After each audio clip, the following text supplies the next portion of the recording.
When folks have experienced water damage in their home, it's often an aha moment, and it happens just like that. You look up and you realize there's water coming through your ceiling or down your walls or up through your floor. That is really the core message that I'd like to share, is that you need to do something. There are some things that we can ignore and they go away.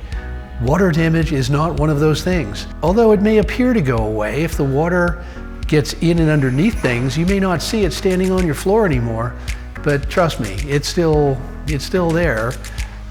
If it appears to not be a problem for a couple days, in a few more days you'll start to smell something a little funky, and then you may be giving us a call. If you were to experience a fire in your home, definitely call 911 first.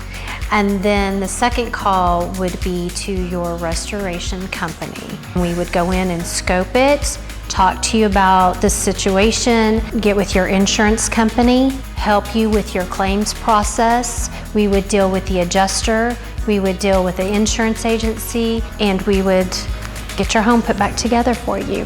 When you have had a fire in your property, I mean, there's few things that could be worse. It's even more than people realize if you haven't experienced this. Sadly, as restoration professionals, we refer to it as a trifecta. It involves every service offering that we have available to us. What do firefighters use to put out a fire? They typically use water. When you have water damage, we take quick action. When you have a fire, there's a pause. There needs to be an investigation typically. The fire department may have to clear the property. Your insurance carrier may want to see what was the root cause of the fire and investigate it, confirm that you have insurance coverage. Well, here's where our next service sometimes enters into the picture, and that's that no one is attending to the water damage. And mold develops. Power's been shut off because of the fire.